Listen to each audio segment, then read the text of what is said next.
الشيطان الرجيم والفجر وليال عشر والشفع والوتر وقال الله تعالى إنا أعطيناك الكوثر فصل لربك وانحر إن شانئك هو الأبتر وقال نبينا صلى الله عليه وسلم من أيام العمل الصالح فيهن أحب إلى الله من هذه الأيام العشر قيل يا رسول الله ولا الجهاد في سبيل الله قال ولا الجهاد في سبيل الله إلا رجل خرج بنفسه وماله ولم يرجع من ذلك بشيء صدق الله العظيم وصدق نبينا صلى الله عليه وسلم. Alhamdulillah, terima kasih Majelis Ta'lim Baitul Basir yang saya muliakan, pengurus Majelis Ta'lim Bunda. Tadi kalau dengar MC-nya saya jadi ingat kayak acara lamaran. Bunda begitu formalnya, Masya Allah. Terima kasih Bunda, ibu-ibu apa kabar semuanya? Sehat ya, semoga yang hadir sehat, panjang umur, hajat-hajatnya dikabulkan oleh Allah Subhanahu wa taala. Kalau yang lagi nyari jodoh buat anaknya, keluar majelis ini dapat jodoh yang soleh, anaknya, cucunya. Insyaallah ini kayaknya sih ibu-ibu punya cucu ini ya. Siapa yang cucunya ada banyak? Ada berapa Bu? Ibu? Tuh kalah, ada lagi yang lebih banyak. Ya, udah punya cucu Bu? Oh, belum punya cucu. Bunda? Anaknya umur berapa? Masya Allah, mudah-mudahan Bunda ya. Di antara doa Nabi Ibrahim yang kayaknya bagus kalau kita amalin agar anak keturunan kita jadi soleh-soleha. Surat Ibrahim ayat 40. Siapa yang hafal dan suka mengamalkan? Itu juga boleh. Iya, soleh itu umum. Wah, itu dia Bunda doa yang paling saya senang. Surat Ibrahim ayat 38, 39, 40 spesifik tentang agar anak kita rajin salat. Rabbi ja'alni muqimas salati wa min dzurriyyati rabbana wa taqabbal du'a. Setelah Nabi Ibrahim meletakkan Ismail kecil, jadi Nabi Ibrahim minta agar anaknya rajin salat itu di dua ayat. Ya, ayat yang sebelumnya dan ayat ini. Bayangkan dua kali, ini menunjukkan salat itu bukan perkara enteng, bukan perkara remeh, bukan perkara sembarangan. Harus kita sebagai orang tua menjadikan ini perkara besar dalam rumah tangga kita. Kalau kita sudah kehilangan sholat, kehilangan bahagia. Kehilangan sholat, kehilangan Allah. Sholat itu diambil dari kata silah, tali, penyambung antara hamba dan Allah. Kalau talinya putus, berarti koneksi dia dengan Allah juga terputus. Ya, setelah Nabi Ibrahim mengatakan, Rabbana inni askantu min zurriyati biwadin ghairi zi zar'in inda baitikal muharram Rabbana liyuqimus salah faj'al af'idatan minan nasi tahwi ilaihim warzuqhum minats thamarati la'allahum yashkurun. Diulangin lagi sama Nabi Ibrahim, minta salat lagi Nabi Ibrahim. Ya Allah, saya letakkan anak, karena kita Zulhijjah, pasti kita akan ngomongin 3 sosok manusia. Di Zulhijjah ini para jamaah yang haji, yang umroh itu mengenang 3 sosok, ayah, ibu, anak. Siapa ayahnya yang kita diperintahkan untuk mengambil suri tauladan? Nabi Ibrahim. Siapa ibunya? Si ibunya Sayyidah Hajar. Bukan pakai H ya, tapi pakai H yang gede. Hajar. Ya, banyak kesalahan pakai H kecil salah. H gede. Ya, Hajar ini adalah orang Mesir. Orang Mesir. Ya. Kemudian anaknya siapa? Nabi Ismail. Jadi 3 manusia hebat yang dicatat dalam Al-Quran. Nah, bulan Zulhijjah ini kita diperintahkan Allah untuk belajar tentang 3 manusia ini. Kalau jadi ayah seperti Nabi Ibrahim. Jadi ibu seperti Siti Hajar. Jadi anak seperti Nabi Ismail. Baru hidup kita akan bahagia dunia akhirat. Rumah tangga kita pasti akan melewati segala macam masalah, problematika. Kalau sudah rumah tangga kita kiblatnya ya tentu Nabi Muhammad nomor 1 utama. Namun Nabi Muhammad SAW adalah keturunan Nabi Ibrahim. Ingat, Nabi Muhammad adalah keturunan Nabi Ibrahim. Makanya Nabi Ibrahim itu bunda diberikan julukan Abul Anbiya, bapaknya para nabi. Jadi seluruh nabi nih yang ibu sebut namanya bapaknya 1. Siapa namanya? Ibrahim. Ibrahim bukan bahasa Arab, bahasa Ibrani. Bahasa Ibrani. Ya, kemudian Nabi Ismail juga bukan Arab, bahasa Arab, tapi bahasa Ibrani. Nabi Ishak juga begitu. Jadi seluruh nabi memang kita akui dari Bani Israel, keturunan dari Nabiullah Ya'qub alaihissalam. Bani keturunan Israel artinya Ya'qub. Baru tahu ya? Baru tahu apa udah tahu sebelumnya? Udah tahu sebelumnya? Udah tahu? Israel, kan ibu dengar negara Israel. Israel itu nama lain dari Nabi Yakub. Tapi pertanyaannya yang ngikutin Nabi Yakub kita apa mereka? Kita. Mereka bu, hobinya tuh ya Zionis Yahudi yang mengatasnamakan Israel sebagai namanya. Itu hobinya apa? Yaqtulunal anbiya'a bighairi haqqin, membunuh para nabi. Jadi kalau ada nabi-nabi yang menyuruh kepada tauhid, ajaran Islam, ajaran benar, itu dibunuhin para nabinya. Jadi kalau para nabi aja dibunuh, kira-kira yang bukan nabi lebih kejam lagi gak? Jadi ibu jangan heran mereka ngebom rakyat Palestina, rakyat Gaza, jangan bingung. Jangan heran, nabi aja dibunuh sama mereka. Ya sekarang sudah lebih dari 50.000 orang mati syahid di Palestina, Gaza. Total warganya 2 juta kehilangan rumah semuanya. Jadi 2 juta rakyat Palestina tidak punya rumah. Tinggalnya di tenda-tenda pengungsian. Nah, yang bunuhin siapa tuh? Itu dia keturunannya Nabi Yakub alaihissalam. Ya Nabi Ibrahim alaihissalam. Ya kita katakan kepada mereka ya bahwa Islam bukan dari keturunan tapi dari takwa. Makanya kata Rasulullah SAW, at-taqwa hahuna. Takwa itu di sini. Keturunan Nabi nggak jadi jaminan masuk surga kalau dia melanggar syariat Allah. Ngaku turunan Nabi tapi perbuatannya perbuatan setan. Temannya Nabi apa temannya setan? Halo, kau ngomong setan mukanya ke sini. Itu jadi kita menapaktilasi 3 manusia Nabi Ibrahim. Kalau Ismail itu bu artinya apa? Kan bukan bahasa Arab. Nah ini juga pelajaran nih buat kita umat Islam. Umat Nabi Muhammad tidak wajib ngasih nama anak dari bahasa Arab. Ya. Karena Islam itu bukan identik dengan Arab. Arab lah yang Nabi kita Muhammad kita cinta karena orang Arab.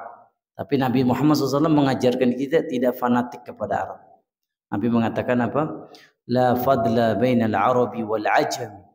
Tidak ada keutamaan orang Arab dan non-Arab. Jadi rasisme dalam Islam tidak dibenarkan. Ibu orang Jawa, tahajudnya rajin. Ada orang bukan orang Arab, baca Quran nggak bisa, Sholat nggak pernah, mana yang lebih mulia? Ngomong Jawanya teriak lagi.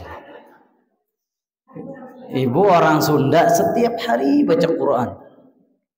Ya, jadi itu dulu yang kita mesti tekankan. Jadi mereka nih Israel ini nih kan mereka merasa bangga, sombong. Saya turunan Nabi, saya turunan Nabi.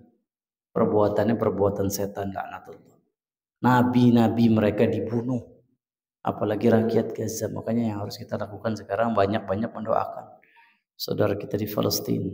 Allahumma ansur mujahidin fi Gaza. Allahumma ansuril mujahidin fi Palestina. Ya Allah, menangkan para mujahidin, menangkan kaum muslimin di Palestina, di Gaza. Siapa yang kemarin hari Minggu ikut demo tuh di Monas? Ada nggak di sini? Nggak ada. Hah?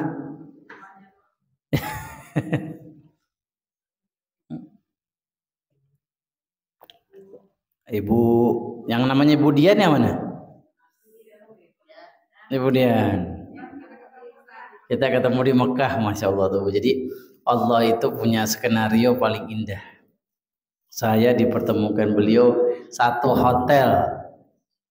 Masya Allah, saya bahagia banget. Yang ketemu di Jakarta, di Depok, ketemu lagi di tanah yang paling Allah cintai. Khairu biqa'il ard. Ya, bumi, belahan bumi terbaik yang Allah tetapkan di Makkah, Ka'bah, Masjidil Haram. Saya ketemu beliau. Mudah-mudahan hanya bunda semuanya ketemu lagi di Makkah. Yang aminnya paling kencang berangkat duluan. Yang nggak ngucapin amin cuma nganterin sampai bandara. Amin amin ya rabbal alamin. Itu Ibu muqaddimah. Nabi Ismail itu bahasa Ibrani. Artinya apa? Ketika Nabi Ibrahim itu Bu dikasih keturunan umur 80 tahunan. Jadi lama tak kunjung dapat keturunan. Apakah Nabi Ibrahim marah, kesel, kecewa? Terus berdoa, Rabbi habli minas shalihin. Rabbi habli minas shalihin. Allah kasih namanya anaknya Ismail. Yang tadi saya katakan bahasa Ibrani. Tahu nggak artinya apa? Artinya bagus banget. Artinya sami Allahu du'ai. Allah telah mendengar doaku. Jadi kalau kasih nama anak disunnahkan punya unsur doa. Masya Allah. Nama anaknya Sakinah. Sakinah artinya ketenangan, kebahagiaan. Dian artinya cahaya. Artinya cahaya tuh bahasa Sanskerta. Jadi berharap bayar listriknya murah gitu. Nggak usah nyalain lampu gitu. Biar nggak nyalain lampu, nggak nyambung ya. Doa, jadi usahakan kalau punya cucu anak kasih unsur doa seperti Nabi Ibrahim. Ibu namanya siapa Bu? Waduh saya nggak tahu artinya. Ibu siapa namanya Bu? Hah? Mimin. Nah itu orang Sunda tuh. Saudara Sunda pasti. Kalau pengulangan Wiwin, Iin. Kalau pengulangan tuh biasanya orang Sunda, betul? Namanya siapa? Cacep. Udah deh. Kalau ada pengulangan orang Sunda. Ya jadi itu Bu ya. Nabi Ismail itu artinya semoga Allah mendengar doaku. Allah mendengar doaku. Itu indah banget nama arti Nabi Ismail. Brojol lagi. Dari istri pertama, istri tua. Sayyidah Sarah. Siapa nama anaknya? Ishak. Apa artinya Ishak? Tertawa. Jadi saking senangnya tuh, waduh dapat Nabi Ismail 2 jagoan. Laki-laki 80 tahun baru punya anak. Saking senangnya Nabi Ibrahim dikasih nama Ishak, ketawa. Bahagia. Jadi positif. Jadi 3 hak anak yang harus kita tunaikan sebagai orang tua. Kata Umar bin Khattab, ada 3 hak anak yang wajib ditunaikan. Yang pertama, dipilihin ibu yang baik. Ya, Siti Hajar Bu, kulitnya hitam. Ya, Siti Hajar ini rupanya kalah cantik sama Sarah. Tapi dipilih oleh Nabi Ibrahim karena keimanan. Ini juga insight buat para laki-laki. Kalau milih bini jangan sekedar dari paras cantiknya saja. Pilih istri yang berakhlak. Kenapa? Itu istri bakal jadi ibu anak. Nabi Ibrahim alaihissalam milih Sayyidah Hajar karena keimanan, ketakwaan, akhlak. Saya mau nanya, cowok-cowok zaman sekarang milih istri yang cantik apa yang berakhlak?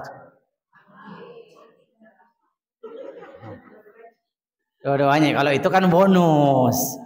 Jadi gini, pertama Bu harus ditentukan dulu. Gak bisa milih dua-duanya, belum bisa. Tentukan dulu skala prioritas. Makanya kata Nabi SAW, tunkahul mar'ah li arba'. Wanita itu dipilih jadi istri itu karena 4 hal. Dan Nabi kita cerdas banget Bunda. Ini menunjukkan wahyu lah yang membimbing perkataan Nabi kita Muhammad SAW. Yang pertama, li jamaliha, karena cantik. Pasti wanita dipilih karena cantik kata Nabi.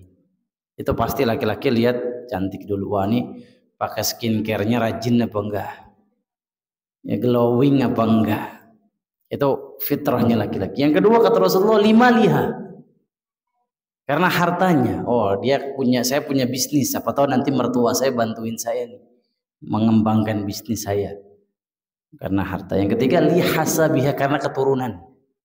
Itu laki-laki ngelihat perempuan 3 hal ini mayoritas. Keturunannya baik apa enggak nih, keluarganya tahanan KPK enggak, gitu kan.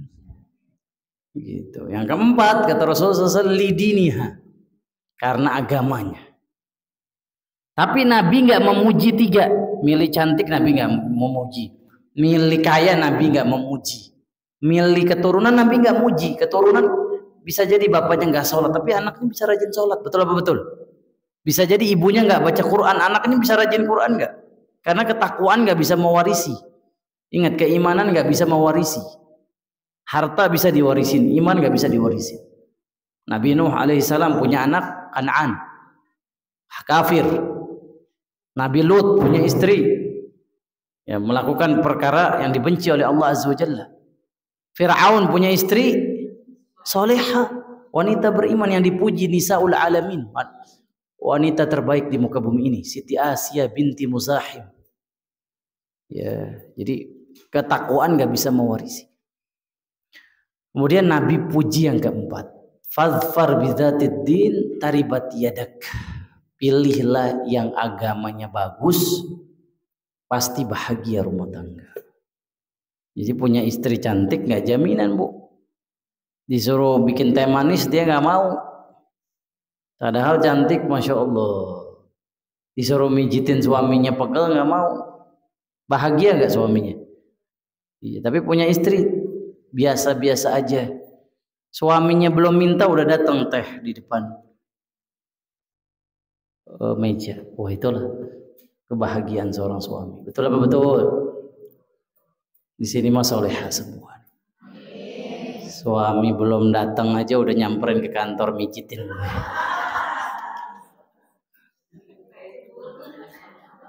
Ketua rajin. Kenapa benar? Itu detektif. Pengen tahu ngapain gitu ya. Insyaallah. Jadi kita belajar dari Nabi Ibrahim, dipilihin dulu ibu buat anaknya, bukan istri. Pemuas syahwat, syahwat sebentar. Saya nanti bakal kerja cari nafkah di luar lebih banyak daripada di rumah. Di rumah nanti sekolahan anak saya siapa? Ibunya. Bukan Al-Azhar. Bukan sekolah di lab school, bukan sekolah di luar negeri, bukan. Itu sekolahan pertama anak saya ibunya. Maka pilih sekolahan yang berkualitas. Ya, nyari istri ya di sini di Baitul Basir, yang lagi ngaji setiap hari Selasa.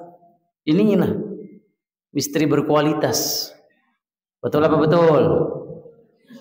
Ini ngomong yang masih jomblo Bunda. Ada yang masih jomblo? Ada. Ibu jomblo, pernah menikah? Oh meninggal. Ya perbedaannya antara janda suami meninggal dan janda suaminya masih hidup atau orangnya masih hidup, beda. dalam Islam. Ini sekarang kalau di Indonesia suka disamain. Judulnya sama-sama janda, betul nggak? Kalau di Islam beda, Bunda. Kalau janda suaminya meninggal disebutnya armalatun. Armalatun bahasa Arab. Alif ra mim la ta, tamarbuto, armalatun. Islam memuliakan wanita yang suaminya meninggal. Disebut armalatun. Makanya siapapun laki-laki yang nikahin itu armalatun, dia dapat pahala seperti orang berjihad. Oh, beda tuh keutamaannya. Janda yang suaminya meninggal sama yang suaminya masih hidup. Kalau suaminya masih hidup, nggak disebut janda dalam Islam. Disebutnya apa? Al-mutallaqatu. Al-mutallaqatu. Itu. Tapi dua-duanya ya sama ya, sama-sama mulia, tergantung akhlak keseharian. Dicatat lu benar tentang janda. Padahal nanggapin Bunda tadi. Ya, jadi milihnya janda yang mana nih? Mau armalatun apa mutallaqatun? Milihnya armalatun dong, ya. Pastikan rumah tangga kita sampai sehidup sesurga. Masalah rumah tangga mah semua orang punya masalah rumah tangga, tapi jangan mudah mengucapkan kalimat cerai. Siapa yang gampang mengucapkan kalimat cerai? Suami apa istri? Hah? Istri nggak pernah. Kalau di sini kan soleha semua, udah nggak diragukan lagi. Kembali ke lab, kita sekarang mau bahas. Tadi kita udah sedikit ya membahas Idul Adha ini nih, kita menapak tilasi 3 manusia. Ini manusia bukan sembarangan. Ibu sholat, ada namanya sholawat Ibrahimiyah. Nabi ajarkan kita sholawat Ibrahimiyah. Allahumma salli ala Muhammadin wa ala ali Muhammadin kama sallaita ala Ibrahim wa ala ali Ibrahim wa barik ala Muhammadin wa ala ali Muhammadin kama barakta ala Ibrahim. Digandeng, Nabi Muhammad gandeng. Doain juga kakek moyang saya Ibrahim alaihissalam. Nabi Ibrahim alaihissalam punya anak umur 12 tahun namanya Ismail. Ditinggalkan nih, Nabi Ibrahim alaihissalam letakkan Ismail di Mekah. Kota tandus, tidak ada manusia. Jadi kalau ditanya siapa manusia pertama yang tinggal di Mekah? Nabi Ismail dan Siti Hajar, itu manusia pertama yang tinggal di Mekah. Karena sebelum mereka Mekah tandus, tidak ada air, tidak ada tumbuhan. Jadi Nabi Ibrahim alaihissalam diperintahkan Allah meletakkan anak istrinya di tempat tandus. Bukan disuruh diletakkan di Karawang. Kalau di Karawang enak gak? Enak dong. Bisa nanam beras, padi.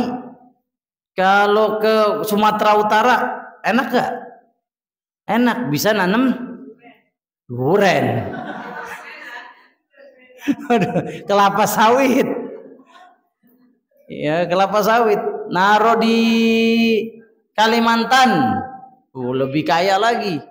Di Sulawesi Tenggara ada nikel. Kendari. Di mana? Papua ada emas tuh, Freeport. Tapi Nabi Ibrahim alaihissalam tanpa pikir panjang, perintah Allah, wahyu, diletakkan di negeri miskin, kering kerontang. Ibu bisa bayangin, nggak ada air, nggak ada manusia. Ketika diletakkan di Mekah Al-Mukarramah, di Bakkah, ya, nama lain dari Mekah itu Bakkah. Apa itu Bakkah? Artinya kalau udah ngelihat kita gampang nangis. Makanya ibu lihat orang lihat Ka'bah nangis. Itu nama lain dari kota Mekah. Kota yang gampang bikin orang nangis. Dia maksiat, hatinya keras. Di Jakarta, di Depok, ke sana hatinya lembut. Mudah dia menangis. Kalau di sana udah nggak nangis, Bu, berarti hati kita keras, bagaikan batu. Itu nama lain dari Mekah. Bi Bakkata mubarakan, kata Allah Subhanahu wa taala. Apakah Nabi Ibrahim alaihissalam Ya Allah, pilih-pilih dong. Kasih di negeri yang enggak. Sami'na wa ata'na. Itulah perkataan orang beriman. Innama qaulul mu'minin idza du'u ila Allahi war Rasul ayyaqulu sami'na wa ata'na. Itulah perkataan orang beriman. Kalau diperintahkan kok perintah Allah, perintah Nabi, dia katakan sami'na wa ata'na. Kenapa pakai jilbab? Pakai jilbab panas enggak? Enggak, yang awal-awal. Yang biasanya pakai you can see, terus pakai jilbab, perlu adaptasi enggak? Panas. Tapi subhanallah orang beriman enggak apa-apa panas. Salat subuh-subuh berat. Kita lagi ngantuk, lagi berselimut, mimpi masih indah. Mimpi waktu lagi zaman pacaran sama suami. Betul enggak? Tiba-tiba dibangunin, hayya 'alas shalah. Tapi kita lakukan itu, enggak mikir pakai otak, akal. Nafsu kita kendalikan untuk menjalankan perintah Allah. Nabi Ibrahim alaihissalam pun lebih berat ujiannya daripada kita. Tuh letakkan. Kenapa? Jadi Nabi Ibrahim ini tinggal di Palestina bersama istrinya Sarah. Nikah sama Siti Hajar, dari Mesir dibawa ke Palestina, serumah sama Siti Sarah. Saya mau nanya, kalau istri tua sama istri muda disatuin, berantem bener. Ibu bisa bayangin nggak, nikah duluan sama Siti Sarah, tapi punya anak duluan dari Siti Hajar, tambah cemburu nggak? Diceritakan ketika Ismail lahir, Siti Sarah melubangi 3 lubang kepada Siti Hajar. Tuh saking cemburunya tuh. Yang pertama dilubangi lubang telinga. Itulah syariat pertama perempuan pakai anting. Nah, kalau ada cemburunya Siti Sarah, waduh, ibu nggak pakai anting semuanya. Rambutnya pada bondol ini. Apa namanya? Kalau perempuan kayak cowok apa namanya? Tomboy. Pakai anting. Beda laki-laki perempuan. Perempuan pakai anting. Syariat pertamanya siapa yang contohin? Siti Sarah ke Sayyidah Hajar. Aduh, dibawangin. Ya. Kemudian dikhitan. Sayyidah Hajar dikhitan. Nah, jadi perempuan boleh dikhitan. Ini khilafiyah. Ya, boleh dikhitan, boleh tidak. Sunnahnya dikhitan. Wanita baru lahir tapi pas bayi, bukan pas dewasa. Ya. 3 lubang. Waduh, kata Nabi Ibrahim, waduh, ini bini saya kalau begini terus bisa meninggal nih Sayyidah Hajar. Karena cemburu, dibawalah, ya, minta bimbingan sama Allah. Tuh, kalau punya masalah rumah tangga minta sama Allah. Allah pasti ngasih tunjukin. Innahu sayahdin, pasti kasih petunjuk sama kita. Minta, ya Allah gimana nih istri saya cemburu sama istri mudanya, sama madu saya. Makanya katanya kalau mau tahu madu asli madu palsu bawa ke rumah. Betul Bunda? Kalau madu asli digebukin gitunya, itu berarti madu asli. Gimana nih ya Allah? Apa kata Allah Azza wa Jalla? Tuh di Mekah taruh istri kamu sama anak kamu. Nabi Ibrahim gak nanya Mekah itu gimana, karena dia orang Palestina. Datang ke Mekah kaget, istri suami kaget, ya Allah, batu-batuan panas 60 derajat nih jamaah haji bu. Makanya dikasih kipas banyak-banyak tuh di Mekah. Di Arafah, Mina, Muzdalifah, Armuna. Dikasih kipas di mana-mana karena panasnya sampai 60 derajat. Di India udah banyak yang meninggal karena panas yang begitu menyengat. Tapi di Ka'bah orang yang haji alhamdulillah dikasih kekuatan. Siapa yang kasih kekuatan? Allah Azza wa Jalla. Nabi Ibrahim alaihissalam gak mikir, naro Sayyidah Hajar ditinggal. Pas ditinggal ditarik bajunya sama Sayyidah Hajar. Seandainya Nabi Siti Hajar orang Jawa manggilnya Mas, pundi Mas, pundi, nengendi. Gitu. Kalau orang Sunda, Kang, mau kemana? Nggak jawab Nabi Ibrahim. Nangis, nahan nangis. Allah, diperintahkan Allah yang menciptakan langit dan bumi, yang memberikan dia wahyu, suhuf Ibrahim. Nggak kuat jawab pertanyaan Siti Hajar. 3 kali ditanya, kemana, kemana? Ila aina tadhhab? Nggak jawab. Sampai pertanyaan keempat dirubah sama Sayyidah Hajar. Allahu amaraka hada? Apakah Allah memerintahkanmu ini? Kita diletakkan di Ka'bah, di Mekah? Iya, kata Nabi Ibrahim. Iya. Satu kata doang, iya. Apa kata Sayyidah Hajar? Kalau begitu, mangga, monggo pergi. Kalau Allah yang perintahkan dan kita melakukan perintah Allah, Allah nggak akan menyia-nyiakan kami. Idzan lan yudayyi'ana. Pasti Allah jaga kita kalau kita ikutin perintah Allah.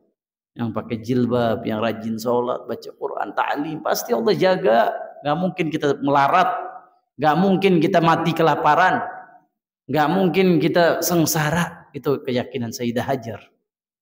Silakan. Masya Allah. Nyusuin Ismail beberapa hari. Karena air susu ibu itu terpengaruh oleh asupan makanan dari luar. Minum, betul apa betul? Makan, nggak ada minum. Minumannya udah habis, makanannya habis. Nyari-nyari air nggak ada. Pergilah ke bukit. Bukit apa? Safa Marwah. Yang pertama ketika ke bukit Safa dia mengatakan, Ayyuhan nas, manusia, orang-orang, help me. Kalau seandainya ada kertas, ada pulpen, tulis SOS. Kalau ada petasan gitu kan. Ayyuhan nas, sampai ke 7 kali di Marwah terakhir disebut Allah. Tuh lihat, kalau kita ke manusia gak akan ngasih jawaban, gak akan ngasih jalan keluar. Dia sebut nama Allah. Allah. Dari kaki Nabi Ismail di depan ya Ka'bah, ya, jaraknya 20 cm sampai 30 cm. Ka'bah turunlah air, yang airnya nggak akan habis-habis sampai kiamat. Saat itu airnya bikin becek Ka'bah, bikin becek. Apa kata Sayyidah Hajar? Zam-zam, zam-zam. Apa artinya zam-zam? Ngumpul. Nah, seandainya Sayyidah Hajar, kata Nabi Muhammad, tidak mengucapkan kalimat zam-zam, zam-zam, itu Ka'bah tenggelam. Tuh lihat. Gara-gara ucapan dia, nama zam-zam itu kita sebut. Itu siapa yang pertama kali mengucapkan? Sayyidah Hajar. Berbekas di sejarah hati setiap kaum muslimin, perjuangan seorang ibu yang soleha. Jadi ibu soleha itu akan meninggalkan jejak abadi, kebaikan buat alam semesta. Ibunya siapa yang meninggalkan jejak abadi di dunia? Siapa? Ibunya siapa? Ibu Nabi kita Muhammad, Sayyidah Aminah. Siapa lagi? Ibunya siapa lagi? Ibu Nabi Ismail, Siti Hajar. Terus ibunya yang ibu belajar fikih dan terbesar mazhab fikihnya di dunia. Ibunya Imam Syafi'i. Ayahnya meninggal ketika Imam Syafi'i umur 2 tahun. Dan lahirnya di Gaza, Palestina. Dari Palestina dibawa ke Mekah belajar agama. Emang ibu pikir belajar agama zaman dulu sama zaman sekarang enak? Zaman dulu belajar baca kitab salah dipukul. Kalau sekarang salah dipukul, gurunya dilaporin polisi. Dia tinggalkan anaknya sama para ulama, para alim, para faqih. Ibunya Imam Syafi'i. Terbukti kesabaran dia mendidik anak, menjadikan Imam Syafi'i imam besar. Ibunya siapa lagi?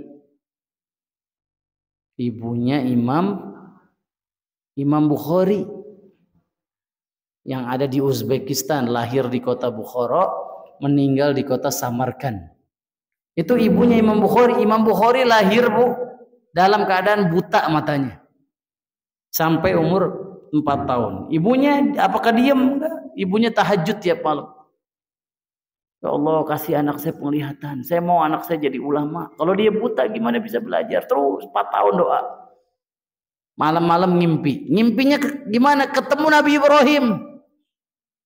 Mimpi kata Nabi Ibrahim, Bu, bangun. Laqad raja'a basaru waladik. Telah kembali penglihatan anakmu. Bangun, lihat Nabi, lihat Imam Bukhari bisa melihat kembali. Bisa melihat, karena dahsyatnya doa ibu. Ibu tuh kalau udah doain anaknya pasti manjur, pasti mustajab, nggak mungkin ditolak. Kata Rasulullah ada 3 doa yang nggak akan ditolak oleh Allah. Yang pertama da'watul walid ila waladi, doa orang tua ke anak nggak bakal ditolak sama Allah. Makanya doain baik-baik buat anak kita. Ya kalau anak kita nakal jangan disumpahin. Saya pernah ketemu seorang ibu, dia nggak kuat dengan kenakalan anaknya, dia mengatakan kepada anaknya di depan saya nih, dasar kamu anak setan. Terus saya samperin ibu, kalau ibu anak setan, ibu kuntilanak.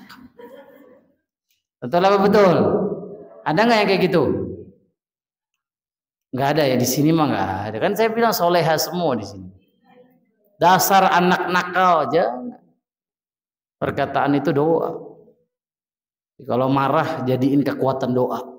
Seperti Imam Sudais ketika anaknya Sudais umur 7 tahun sama kayak anak kita lari-lari. Saya kadang-kadang suka kesel sama pengurus masjid. Anak lari-lari diomelin. Jangan sholat di masjid. Emang punya kita masjid, punya Allah. Wa annal masajida lillah, kasih tahu yang baik-baik. Nah, kalau sholat lagi jangan berisik ya. Enakan kasih tahu baik-baik apa yang kasar. Yang kasar dia nggak mau ke masjid lagi, dia nongkrong jadi pecandu narkoba. Nah, siapa penanggung jawabnya? Pengurus masjid yang kasar. Masjid harus jadi wadah ramah anak. Kasih perosotan di belakang, bikin area playground. Anak-anak kita betah di masjid. Setuju nggak? Oh, ini yang setuju cucunya banyak nih. Ibu yang dimuliakan Allah Azza wa Jalla, itu dahsyatnya doa seorang ibu. Imam Sudais waktu itu pernah memecahkan piring kaca yang besar di rumahnya, ibunya marah. Tapi marahnya wajib kita contoh. Apa kata ibunda Imam Abdurrahman Sudais? Wahai anakku sayang, semoga kamu jadi imam Masjidil Haram. Sambil ngepel tangan, nggak jadi nabok, nggak jadi mukul, jadi doa. Semoga kamu jadi imam Masjidil Haram. Karena udah gak kuat sama kenakalan Sudais. Kecil tuh dia aktif banget, hyperaktif, dan terbukti sekarang imamnya imam, bukan sekedar imam, dikasih bonus imamnya para imam, gajinya 7 miliar, 6 sampai 7 miliar satu bulan. Karena dahsyatnya doa ibu. Saya mau nanya, kalau 6 miliar dibeliin dawet, wah, satu masjid penuh. Kalau di Indonesia mah imam masjid nggak diperhatiin. Ya apalagi di Depok kagak diperhatiin, di Jakarta diperhatiin sama Gubernur Anies Baswedan. Ada namanya BOTI, biaya operasional tempat ibadah. Karena saya pengurus masjid jadi tahu, dapat 1 juta Bu. Bersejarah hadir di Indonesia. Dulu dikasih cuma ratusan ribu sama Anies, dikasih 1 juta imam. Cukup nggak 1 juta? Ya nggak cukup, cuma minimal ada. Minimal kan ada, daripada nggak ada. Ya, tapi insya Allah kalau jadi presiden, waduh, bisa lebih gede lagi. Sayangnya nggak jadi. Presidennya siapa Bu sekarang?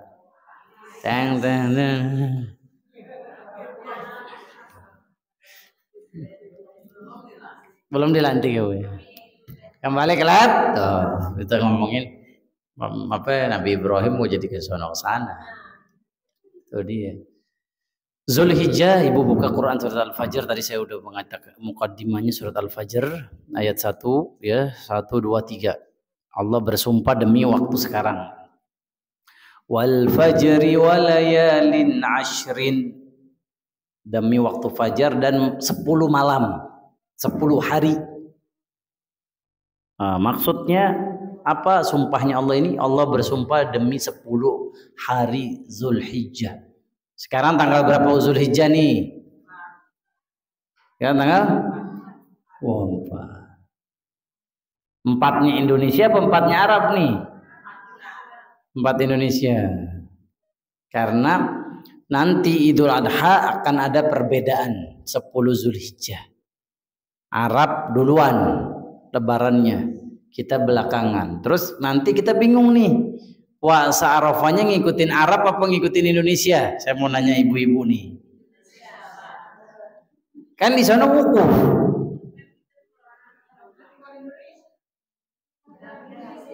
Oh, kita nggak tinggal di Arab. Oke, tapi ada hadis Nabi, saumu yaumi Arafah. Puasa di hari Arafah. Arafah tanggal berapa? Arafah adanya di Indonesia apa di Arab? Ayo, bingung kan?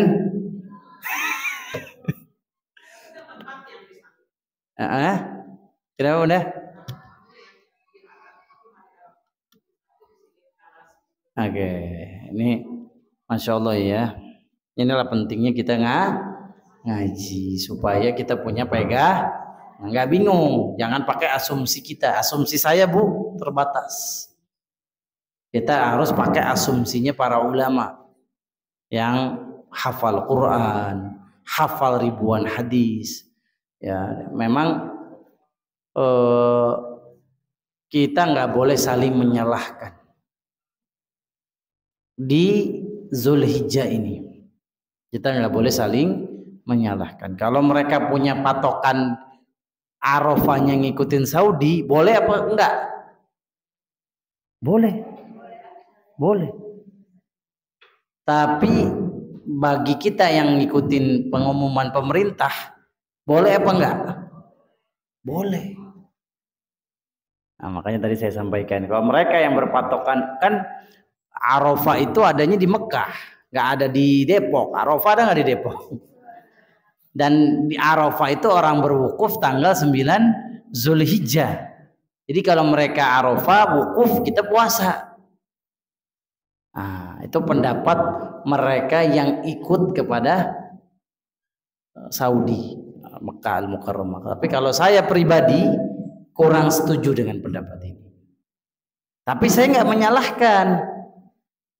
Mereka juga punya patokan dalil para ulama. Nah, kalau pendapat saya apa? Matla, tempat terbitnya matahari, tempat terbenamnya matahari itu berbeda-beda setiap negara. Kenapa Muhammadiyah sama pemerintah berbeda pendapat mengenai Idul Fitri? Ya, permasalahannya di matla. Kalau pemerintah nunggu 3 derajat itu berarti udah kelihatan hilal. Muhammadiyah ketemu 0,1 aja hilal sudah lihat, walaupun cuma 0,1 sudah masuk bulan berikutnya. Ini sampai kiamat kagak bakal kelar Muhammadiyah sama pemerintah. Ya, terus ikut siapa? Ikut pemerintah. Allah Subhanahu wa taala berfirman, ya ayyuhalladzina amanu atti'ullaha wa ati'ur rasula wa ulil amri minkum. Taat kamu kepada Allah, Nabi Muhammad dan pemerintah yang ikut kepada Allah dan Rasul. Udah syukur mereka juga punya dalil. Selama mereka punya dalil kita ikuti. Supaya syiar umat Islam itu bersah. Saya pernah kebetulan saya pernah ngajar di sekolah non Islam. Tapi yang belajar orang Islam di SMP Mangga Besar. Jadi pemilik sekolah ini nih non Muslim, tapi dia membiarkan orang Islam belajar, Hindu, Buddha. Saya khusus ngajarin orang Islam. Satu saat di ruang guru, ini sejarah hidup ya, 12 tahun lalu, 13 tahun lalu. Yang hari ini saya mau ceritakan lagi sama ibu-ibu. Dampak dari perbedaan Idul Adha, Idul Fitri itu dahsyat. Membuat umat Islam terpecah-pecah. Apa kata seorang guru yang agamanya Buddha pada saya? Kan kita kalau istirahat ngumpul tuh. Pak Kasif ini Islamnya Islam Muhammadiyah apa Islam pemerintah? Saya kaget dong dengan pertanyaan ini. Saya bilang, Pak, Islam cuma satu. Bukan kayak Kristen. Perbedaan pendapat beda jadi Katolik. Jadi beda agama. Islam kan nggak ada agama Islam, agama Muhammadiyah, agama NU. Lihat dampaknya buat orang awam dengan perbedaan Idul Adha, Idul Fitri itu dahsyat. Makanya kata Rasulullah sallallahu alaihi wasallam, al-fitru yauma tuftirun. Idul Fitri itu hari di mana kalian lebaran. Nabi ingin kita bareng. Nabi nggak mau kita beda-beda. Wal adha yauma tudahhun. Dan Idul Adha hari di mana bareng kalian menyembelih kurban, harinya sama. Jangan dibedain. Jadi wahai ormas siapapun yang punya kebijakan menetapkan Idul Fitri, turunkan ego. Turunkan ego. Karena persatuan umat Islam lebih mahal. Pemerintah yang berhak menentukan. Setuju apa enggak? Kalau begitu nanti ormas lain beda-beda nanti. Persis bikin sendiri, NU bikin sendiri, ya, dan lain sebagainya. Jadi saya mengajak kepada ibu-ibu Baitul Basir, yuk persatuan umat Islam. Allah berfirman dalam Quran surat Ali Imran, wa'tasimu bihablillahi jami'a wa la tafarraqu. Bersatu kita di atas Quran. Jangan berpecah belah. Kalau ditanya Ustadz Kasyif milih mana nih ntar? Saya ikut pemerintah. Saya nanti puasanya Bu 17 nih, nggak boleh puasa. 17, 18, 19, 20, 4 hari ibu nggak boleh puasa. Hari Idul Adha, hari Tasyrik. Jadi puasanya gimana? Dari sekarang. Puasanya. Sekarang nggak sempat nih. Besok. Sampai tanggal 9-nya tanggal 16. 15-16-nya puasa. Tarwiyah. Ya, itu sunnah-sunnah yang terlupakan. Nabi SAW bersabda, "Saumu yaumi Arafah tukaffiru sanati allati ba'dahu wa qablahu." Puasa sehari aja di hari Arafah mengampuni dosa sebelum dan sesudah. Kenapa? Hari Arafah itu terbaik dibandingkan hari manapun. Ingat ya, hari Arafah ini terbaik. Khairu yaum kata Rasulullah, hari terbaik. Makanya mudah-mudahan kita mati dalam keadaan sudah haji, amin. Hari paling banyak orang dibebaskan dari neraka itu tanggal 9 Zulhijjah. Makanya doa kita. Di sana doa nih ya, orang-orang yang wukuf. La ilaha illallah wahdahu la syarika lah, lahul mulku wa lahul hamdu wa huwa ala kulli syai'in qadir. Doa mereka diampuni dosa-dosa semua. Kita juga di sini puasa. Ya, tanggal 16 Juni. Ya, kalau saya ikut pemerintah. Ya, kemudian apalagi sunnahnya yang terlupakan sama orang-orang dari sekarang nih, jangan motong kuku bagi yang hendak mau berkurban dan rambut. Ya, man arada ya ayyadhbaha falyumsik min adfarihi wa asy'arihi. Siapa yang pengen kurban, tahan dari 1 Zulhijjah sampai 10 dari motong kuku, motong rambut. Sunnah, nggak usah ditanya apa dampaknya, apa faedahnya. Hadis sahih kita ikutin. Nah, makanya sunnahnya Nabi SAW Idul Adha kita nggak makan. Kita nggak makan Bu. Kalau Idul Fitri makan dulu, tahan. Kata Rasulullah, falyumsik minat ta'am. Pulang baru sarapan. Nah, namun Nabi SAW ilah kenapa Nabi tidak makan di Idul Adha? Nabi ingin sarapannya pakai daging kurban. Kita daging kurban kelarnya sore, borok lapar. Nah, itu ilahnya kenapa Nabi SAW nahan makan. Nah, ini menunjukkan kepada kita, ya kita boleh minum, ya, tapi tidak mengenyangkan. Minum makan yang nggak begitu, biar nanti makan kambingnya banyak.